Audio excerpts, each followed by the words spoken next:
I'm really excited to bring today's interview. We are talking to Glenda, who has been a member of the Black Carnivore community almost from the beginning, since June of 2020. She was a regular participant in the Zoom calls and, has just really always been there. And she has been such an inspiration to me.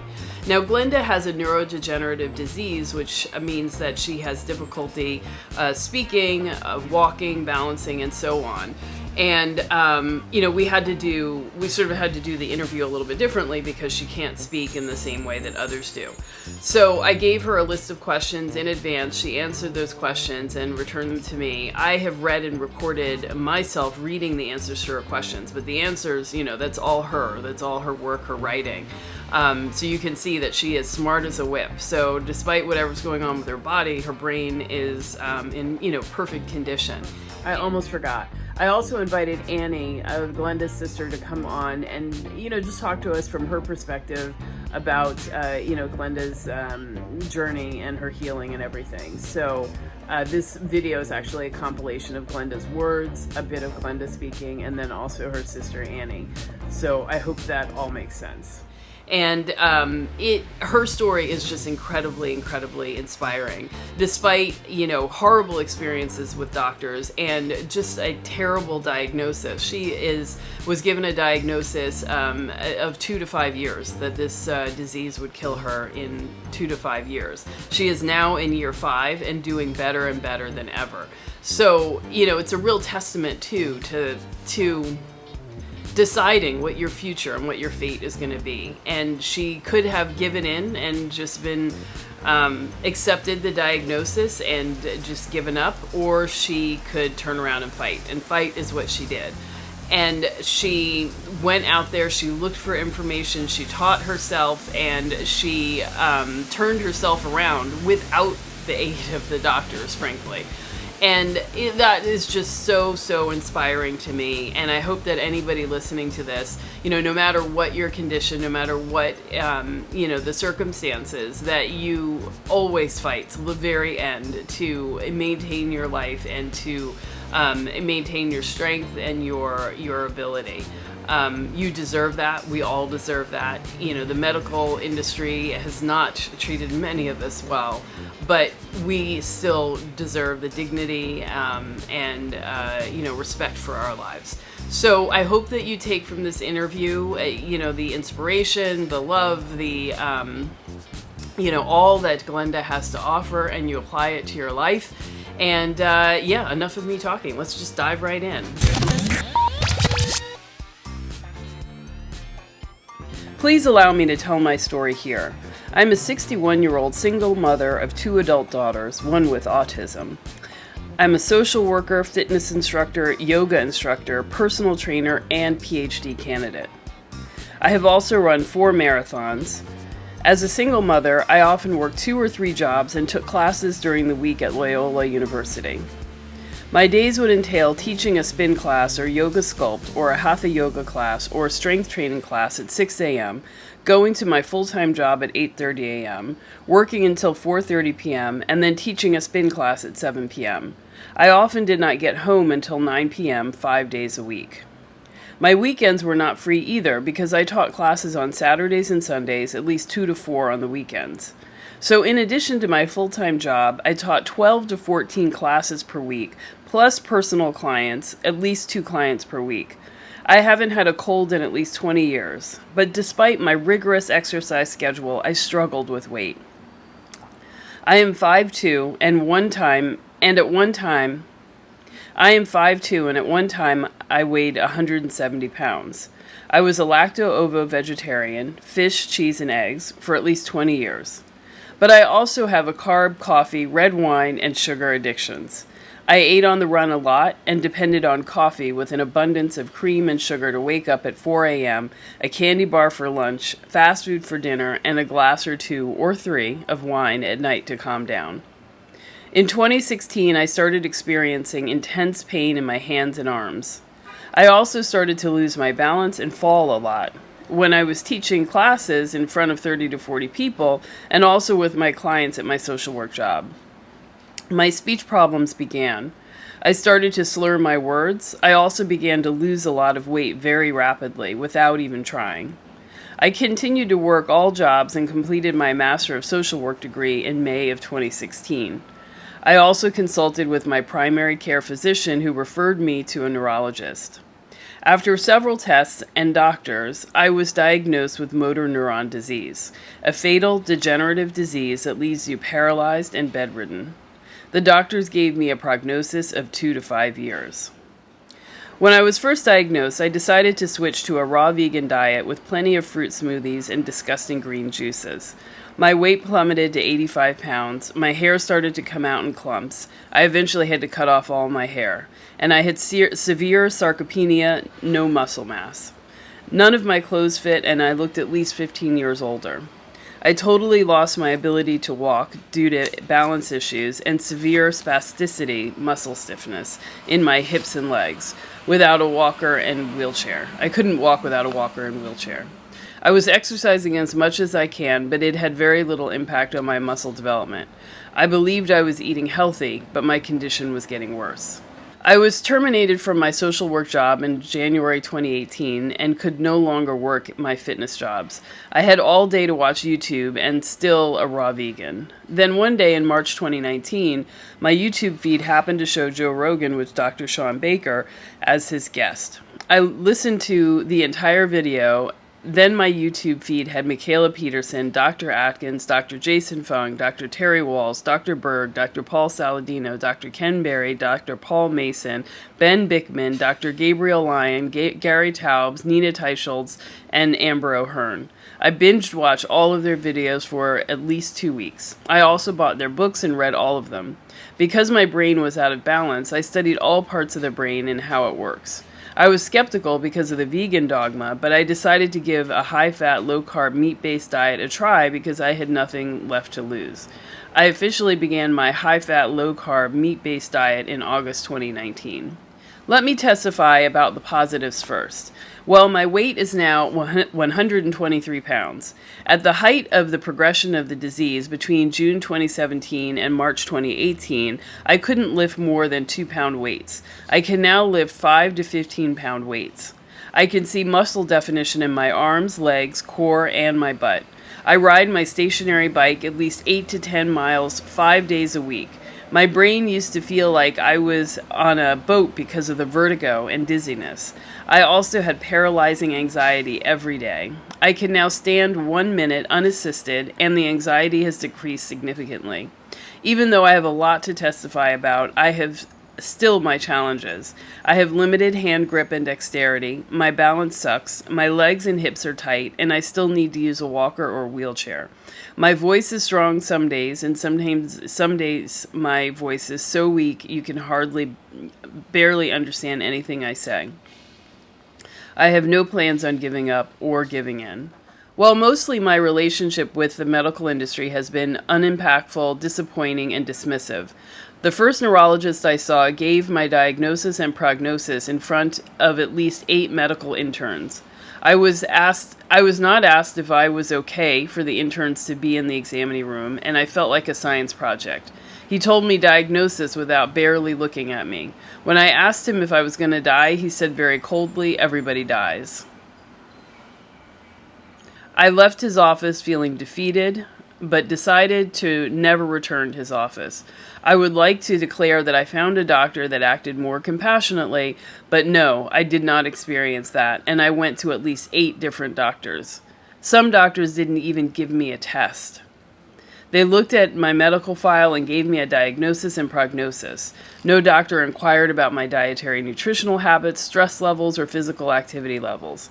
I remember one doctor emphatically stated, "Diet has nothing to do with your disease, and you should follow the standard American diet." The last time I saw my neurologist was in August 2021. He barely mentioned my progress, and when I said I was reading books about nutrition, he didn't even acknowledge it. I decided to lean towards the holistic approaches to health and wellness and only use conventional medicine as a last resort. Yes, I'm super pleased with my progress and look forward to improving. While my dear sister Annie has been narrating for me, I will let her answer. I start my weekdays at 4 a.m. with prayer and 30 to 45 minutes of mindfulness and meditation. At around 5:30 a.m., I get up and drink a bulletproof coffee made of coffee, a teaspoon of butter and MCT oil, 2 to 3 stevias, or a teaspoon of honey and coconut milk. After my workout of 30 to 60 minutes of strength training, 30 minutes of yoga, and 8 miles on my stationary bike, I drink a cup of bone broth, and at around 6:30 to 7 p.m., I eat dinner, which is usually 2 to 3 whole eggs, scrambled in butter or bacon grease or beef tallow or duck fat, ribeye steak or pork steak or salmon or scallops, or bacon and sausage and half an avocado. I do have to say I have a weakness for Starbucks white chocolate mocha. I pray and meditate every day, but I exercise 5 days a week. I have experimented a lot, and I noticed that I can't do dairy or have a lot of salt. I wish I knew that eating vegan junk is still junk. I honestly believed I was eating healthy. I would say listen to your body and do what's right for you. No one knows your body like you do. Experiment and eliminate what doesn't work for you. I believe in the bio-individuality principle, but please emphasize good fats like butter and tallow and protein.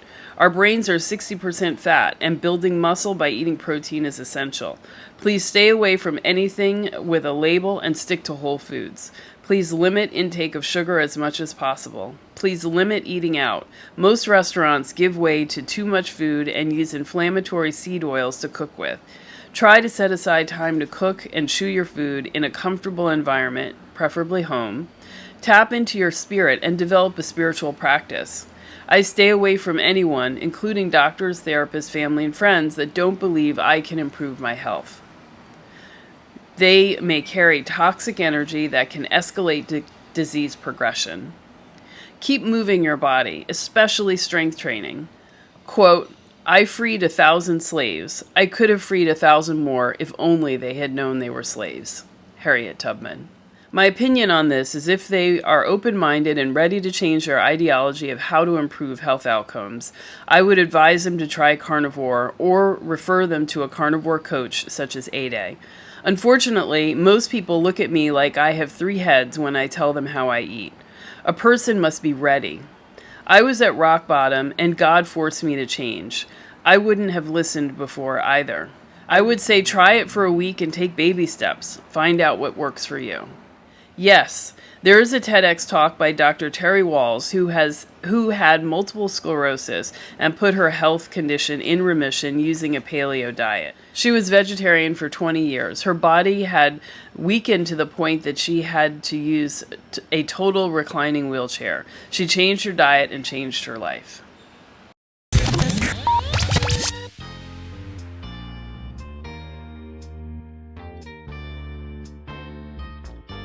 Well, so forgive me. I don't know, anything about this disease. So, from your writing and from the way that you're, what you're saying, it sounds like, is there any cognitive decline that comes with this with this disease?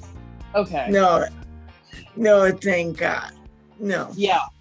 So from what you're writing, it's like, it's quite different than, I didn't know what to expect. So that's must be especially frustrating that, you're not, your body is not doing what your mind wants to do. Yeah. Yes. Yeah. So I guess I'm really frustrated to hear as well that, so it says between June 2017 and March 2018, you were experiencing the, fastest decline in your health, which coincided with the time of doing raw vegan. So, I mean, I guess that must have, now I read that and feel great frustration. I mean, at the time when, you might have been able to at least kind of slow things down, you had been given the wrong information and kind of, goodness knows. Okay. Yeah.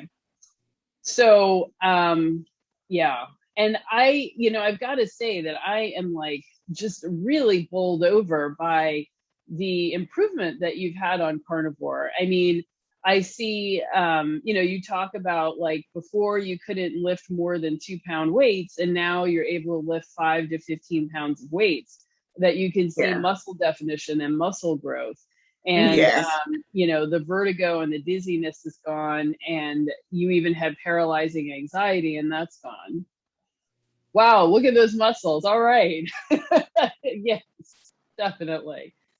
And I don't want to, kind of blow up your game or anything, but your hair is looking fantastic. You said that you had lost a lot of hair, and and you had to cut it all off. Yeah. So is this all your own Yes. hair? Yes. Wow. Yes. Wow. Yes. Okay, so everybody who is watching who had any questions about hair loss, wow, it can come back with a bang. I mean, you've got Yes. very thick, beautiful hair, so Thank fantastic. you. Thank Mm-hmm. And your voice, so your voice sometimes is weak, and is that because you are like sort of losing control um over the voice box and the muscles that go into speaking? the first the part of my brain that controls my speech is not well yet. So um the thing about controls my balance um uh and my speech and it is not yours yet. So Okay. Okay. Well, I am glad that you're able to still, communicate, and, and that you're getting stronger, physically at least. And it seems like everything is improving. yeah. Um, and so what you talk about in terms of your visits with doctors, I mean, just sounds horrible. I mean, really It horrible, and so cold was and dismissive. terrible, terrible. They had given up on me. Um, and I was constantly told I was gonna die. Every visit, um, constantly. Um, some doctors wouldn't even look at me. Um, it was terrible, terrible.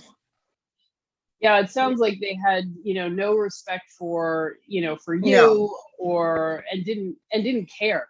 That's the problem. they Really just didn't didn't care. care at all, Yeah. at all.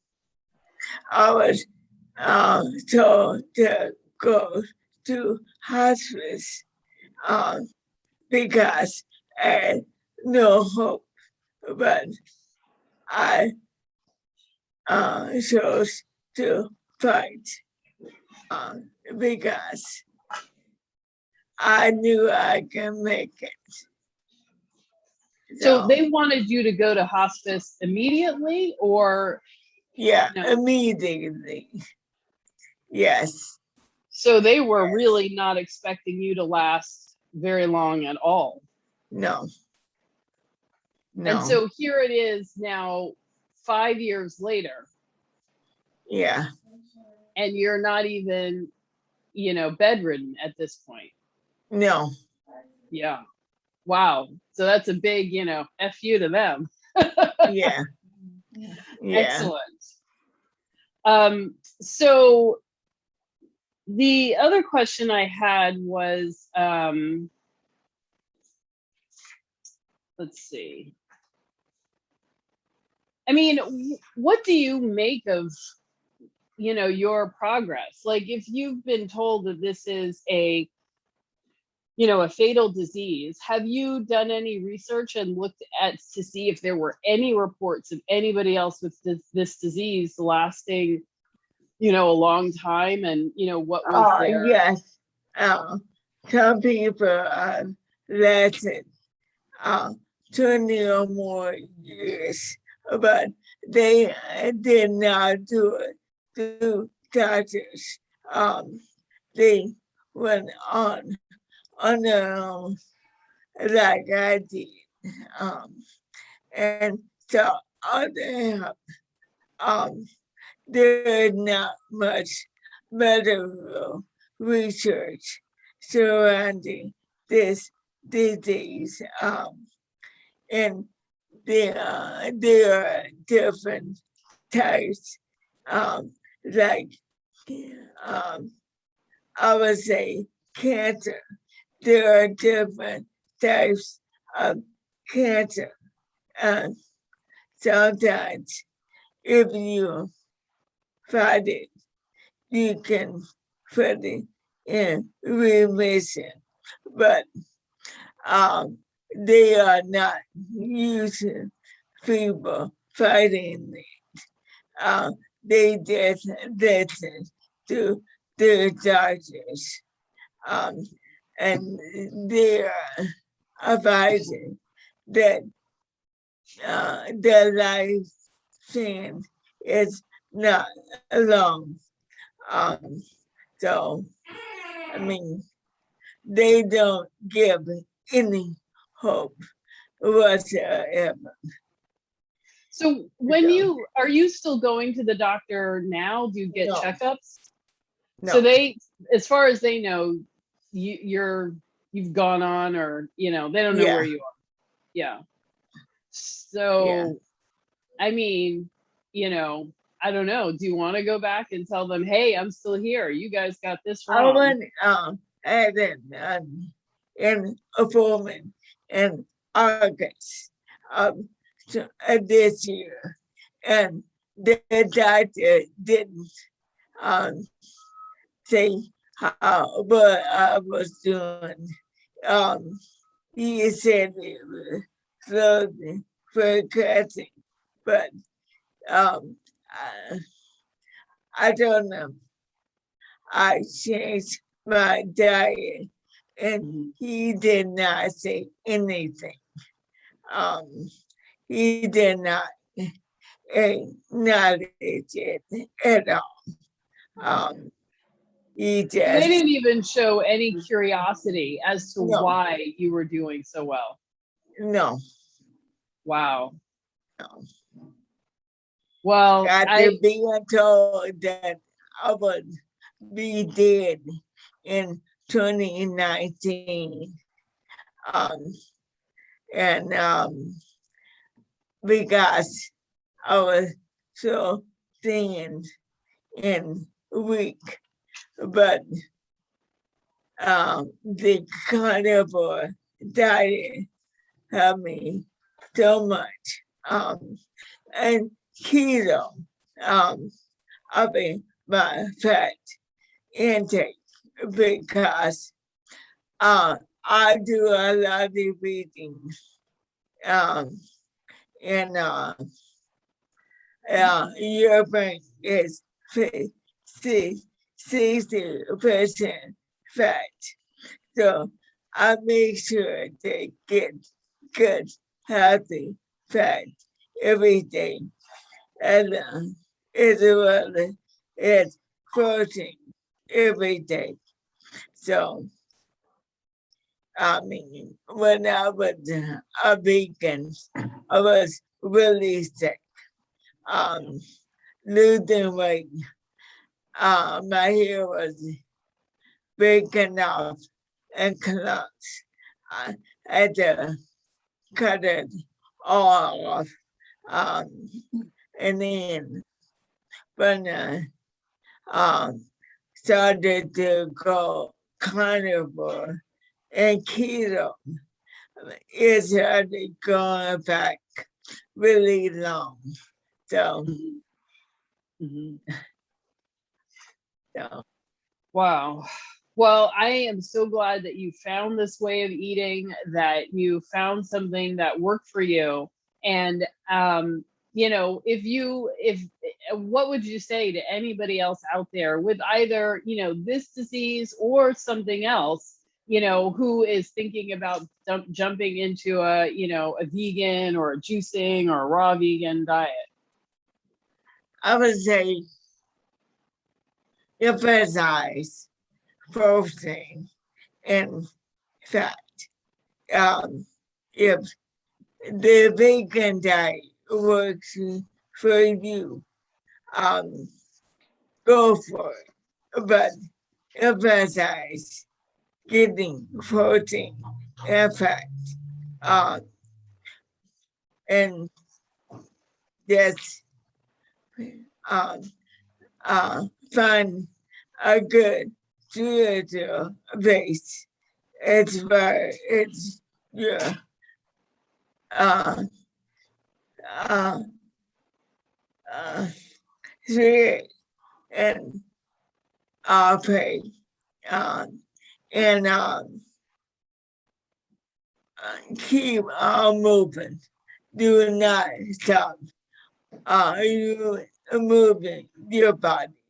I work out every day. Um, I do strength training, yoga, and I ride my back 8 miles a day. So, Well, I was going to ask about that next. I mean, when I asked you what your, you know, your daily carnivore looks like, and the activity that you describe is more than most people ever do. And I am very impressed. So I see that you do a workout of 30 to 60 minutes of strength training, then 30 minutes of yoga, and 8 miles on your stationary bike before, you know, you drink a cup of broth at you know, around 6:30 or 7 in the 6:30 or 7 in the evening when you eat dinner. So do you do one meal a day? Is that what you're saying? uh, if you are bone broth and coffee, otherwise I just eat one meal a day. Yeah. Okay. All right. So you do a bulletproof type coffee and then one meal a day. And the bulletproof coffee has you put in butter, MCT oil, some stevia, and or some honey and coconut milk. So everybody, don't come for her. This is clearly working.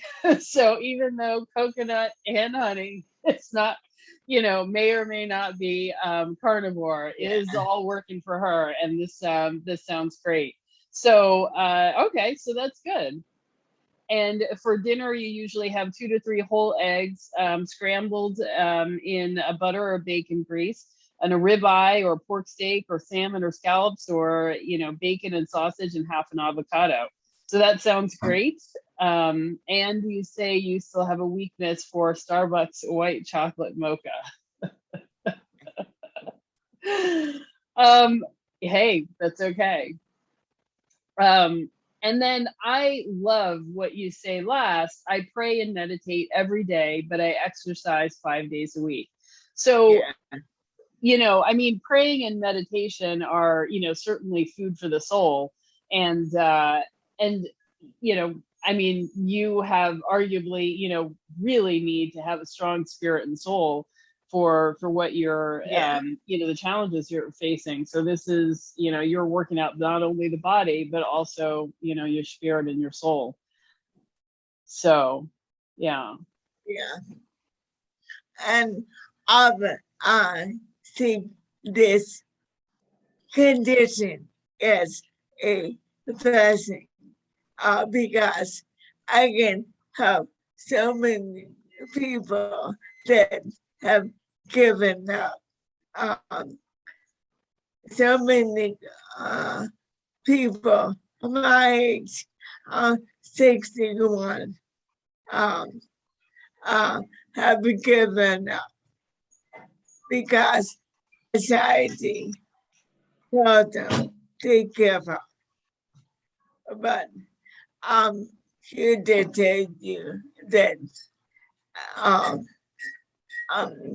61 and just getting started. Wow. Well, I'm inspired by you as well. And, you know, for everybody listening, I mean, if you feel like you've got, you know, your condition, whatever it is, if your doctor's not listening, if you don't feel like you have medical care that really is giving, you what you need, like, nobody lives for you and nobody dies for you. So, you've got to get out there and do your own research and, take Glenda as an example. Even in the most complicated of diseases, there is, you can do research, you can make some changes, and dietary changes can make a big impact on, on the outcome of your disease. So yeah. Glenda, you are inspiring a lot of people, and, and I hope making, big change for a lot of people. Yeah. Now, I noticed you said here, oh, sorry, go ahead. I'm sorry.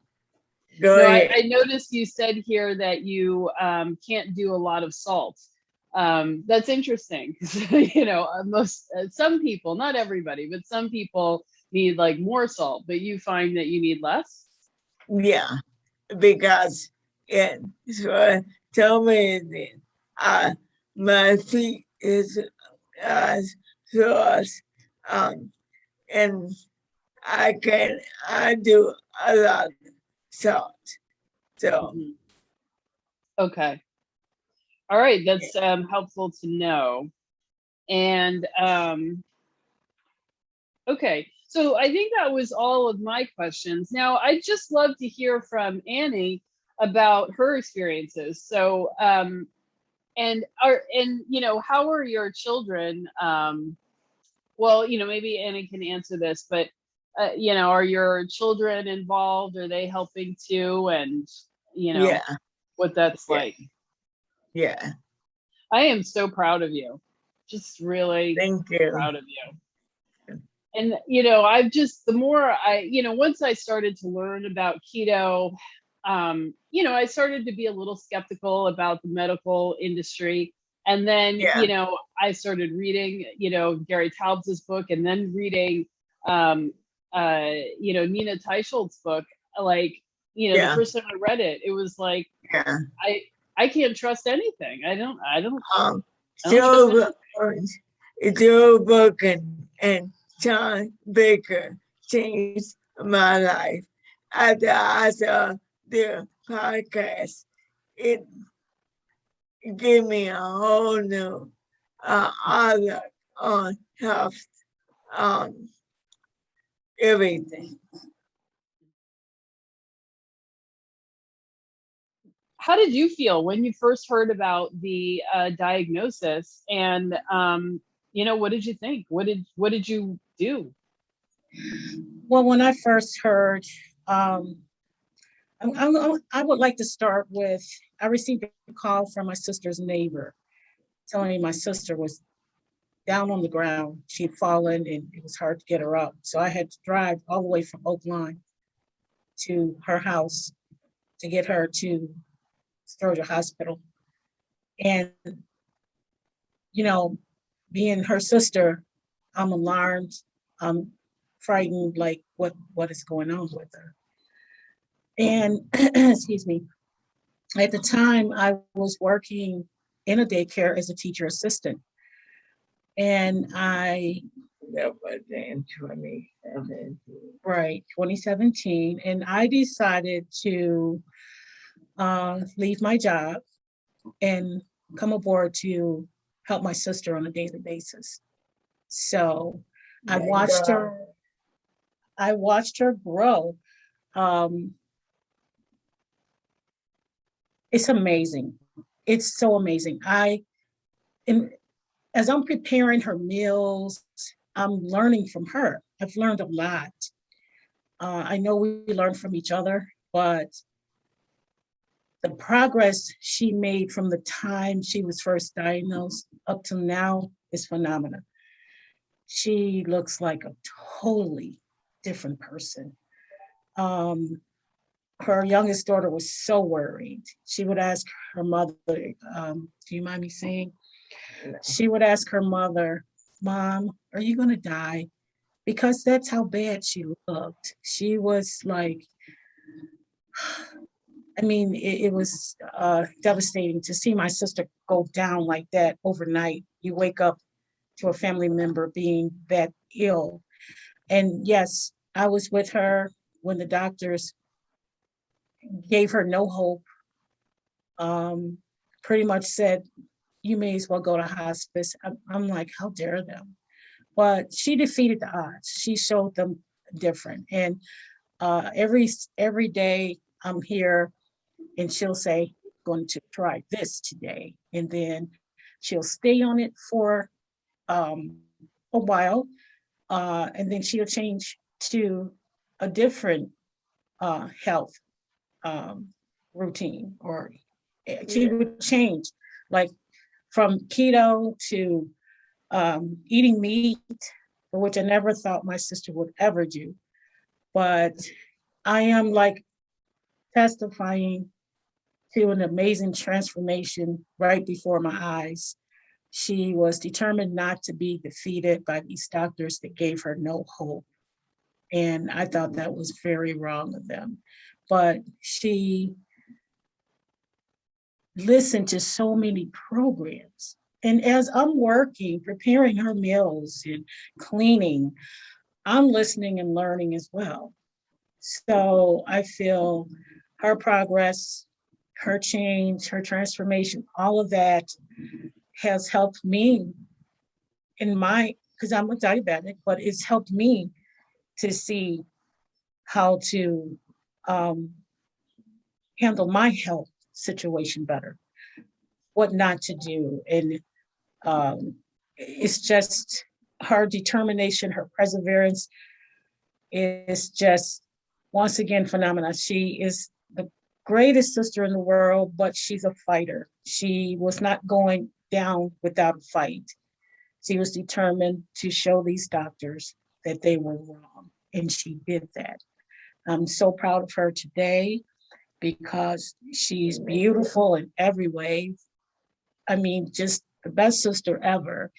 And so we've walked this journey together for over 3 years, over 4 years. And when you first Gehrig was using in the big.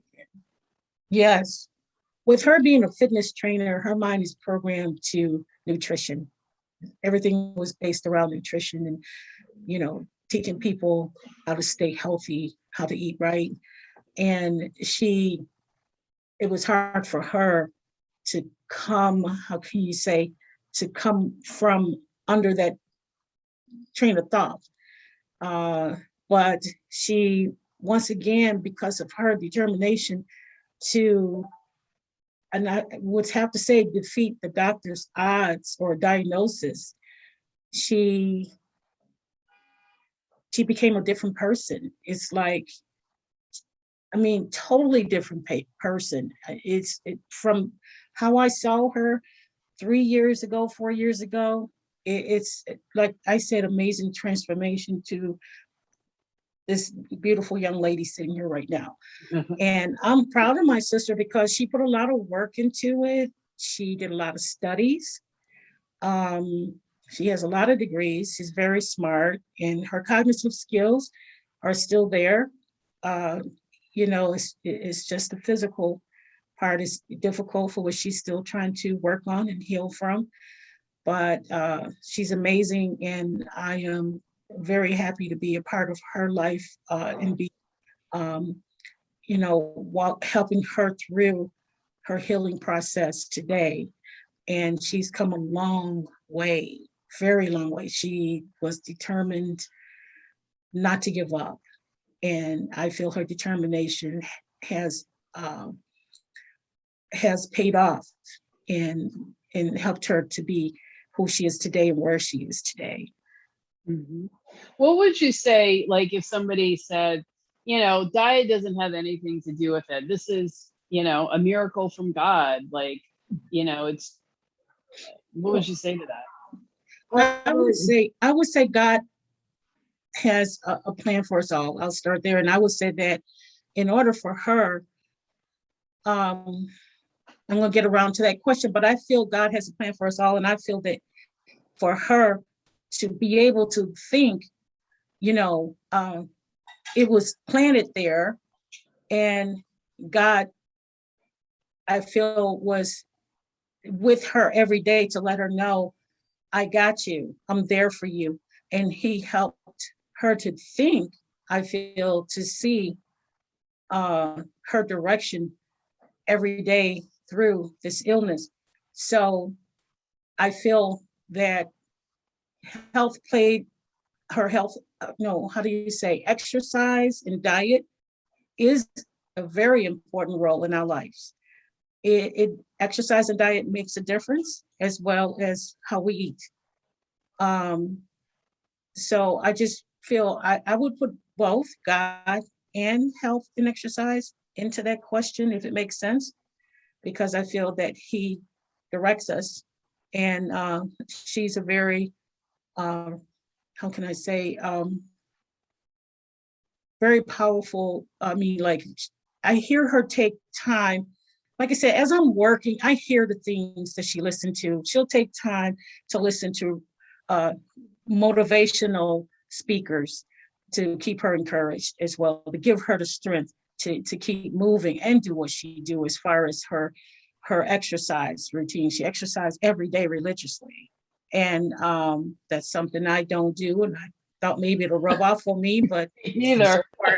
A lot of people don't do that. So it's impressive. Well, you look beautiful. So it's like amazing. She, to see her have to rely on a walker just to move, she will get on her bike every day. She will lift her weights. I mean, she's a fighter once again, and she is not going to lay down and admit to defeat. She's not going to do that. So I just feel God put the willpower in her to be the person she is today, to think the way that she thinks, and continue to move forward in her life to become stronger and healthier. So I feel like God is using me with this disease. I'm her best friend. Our father first, but I surrendered. Yes, God, everything with me, I surrendered. And I feel like God is using me because there are so many people that and she said, she see you. so God is using me. It's not easy, but God is using me. I can say, add to that if you don't mind. It's been a long journey to me, but time is moving so fast that you cannot believe I've been with my sister through this journey this long. So she's come a long way, and it seemed like such a short period of time, because I really cannot wrap my mind around. I've been here over 4 years with her. And God helped me to make the decision to leave my job as a teacher assistant at a daycare to come aboard to help my sister. And we worked together very well. And, I'm just happy I was able to come aboard and help her, to be the person she is today. I even assist my brother. My brother is disabled as well. So I jump around. But we need to be, we should have empathy for people that, is in a health crisis and need support, be it through a family member or through God. So prayer works. So I know she's a praying person, and I feel it helps. Mm-hmm. I feel it. Yes. So, I mean, I ask the question because I do sometimes hear things like that from people who are, animal rights activists, or, who think that we should be eating only vegan. And I think that your answer is beautiful. I mean, it can both be a miracle that God led you to the answers that could help you to Yeah. heal, Right. which is what I'm hearing you say. So, and Yeah. that you have a greater mission to, to inspire and to guide and to be a source of inspiration for other people. So, Absolutely. I take that very, very seriously. Now, Okay. Annie, how about you? Your diabetes, you said, are you reversing it? Are you, are you keto yet? Are you carnivore? What are you doing? Well, I've always been a carnivore. We'll start there. I don't eat as much meat as I used to, but I still am a carnivore. But I haven't taken the steps to do keto and exercise. I try to find the the smallest excuse is not to do well for myself because I'm here most of the day and then I have to run and assist my sister. When my mother was alive, she passed away a little over a year ago, and it was hard on the entire family. But my mother was disabled. So I was jumping between three people. And by the time I got home, my husband said, "Oh, you decided to come home and let me Yeah. see you for a little bit." I'm like, "Yeah, sorry." So it's like I find that I use excuses that I am too busy to fit in 1 ounce of exercise. And when I do try, I abandon it. And I feel it's a mental thing with me that I have to really get a handle on. And I see a lot of um, positive effects with people that have diabetes and how healthier, or how it's helped their life to uh, implement the exercise. I feel the exercise for a diabetic is more important than being a carnivore to me. I don't know if that makes sense, but I do feel the exercise is more important So because I disagree really, with that because I was exercising nonstop with this disease. Um, and I was at my heaviest when I worked out religiously because I was eating junk and carbs. So I disagree. well, what I noticed for myself, I understand because, like I said, uh, I've learned so much from you. It's just me taking what I've learned and putting it to play for myself, and I feel I will be in a better uh, in a better state health wise for myself. It's a matter of me being able to. So, like I always tell you, I've learned a lot from you. I have. I listened to But what you listen it to. doesn't matter about the exercise. Yeah, it matters about uh, how you eat when you eat. Um, Well, see, that is more important. that is my problem, and that's true. I agree with you, but I'm obviously not eating right, and that's what Yeah. I'm saying. I need to incorporate everything, eating right and exercising, because But as far as AJ does not as have far as I- myself, I feel better when I exercise. I feel a difference. I Yeah. feel a change. I do. When I exercise, I feel stronger. I feel more empowered. But when I'm just like running around and not doing anything and just throwing anything in my mouth, then I'm hurting myself. So yes, I need to eat right and exercise. Well, I do appreciate, your experience. I mean, I, to a much smaller degree, experienced something similar, when my mom had cancer. Her treatments and like all the care it was a lot, and I more or less, Yeah. that was like my full-time gig. And it was hard. And, what ended up happening during that period, I know that I could have gone the path of like taking care of her all the time and then, sticking my head in a bucket of chocolate for, all night until, you know, the next day. And like, I knew I could do that as a way to soothe myself and give myself the comfort I needed. But I also knew that I would feel horrible, not guilty, but like physically horrible if I tried to run off of sugar and be so challenged by all of the responsibilities that I had. And so I made a commitment not to do that, just for myself. Didn't tell anybody, but I just made a commitment to myself that I was going to eat right. I was going to stay on keto. I wasn't going to, you know, cheat and eat this other stuff, because it would not allow me to perform at my best during the day when I needed to be there for my mom.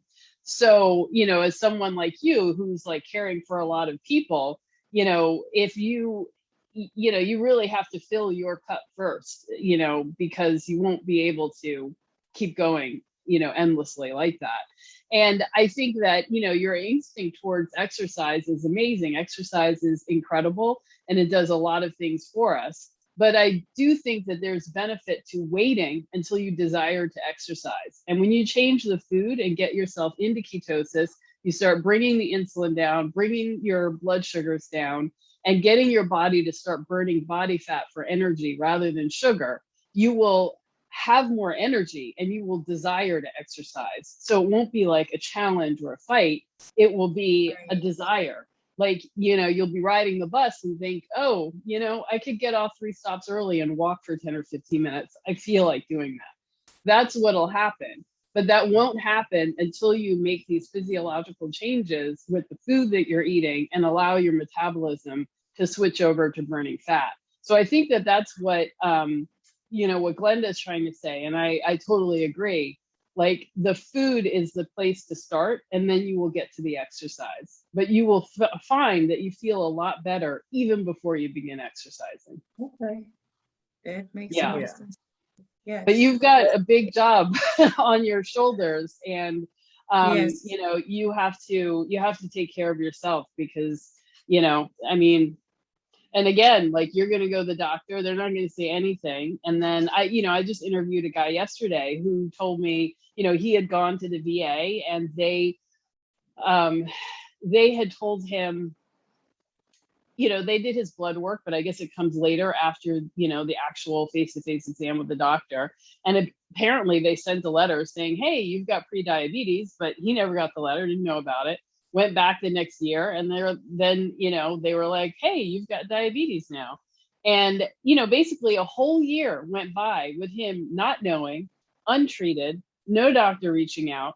And it was just a year of health and life wasted by just not knowing that information. And I would hate, you know, for, you know, and I just think that a lot of doctors just don't care. You know, they don't care what your life is, who's relying on you, what your responsibilities are. And then, you know, like, basic information that could actually help you is just forgotten. So, you know, like this guy, just a year of his life, they're just like, no. I bet you that yes. wow.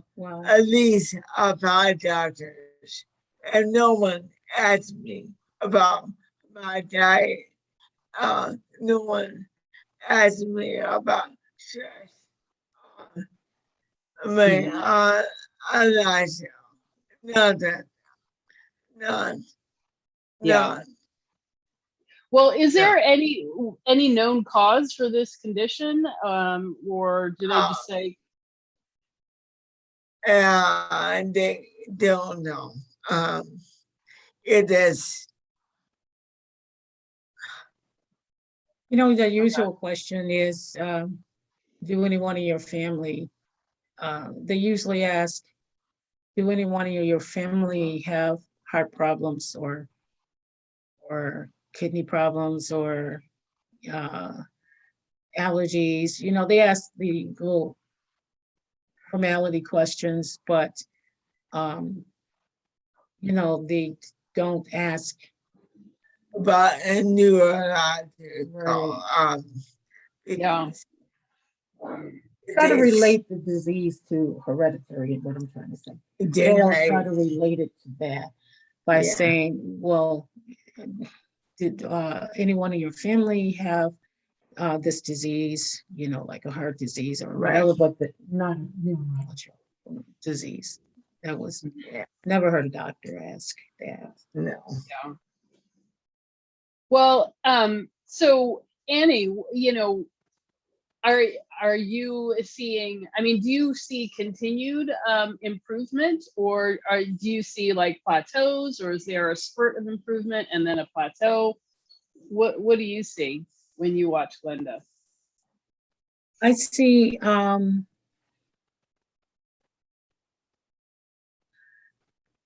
continuous growth all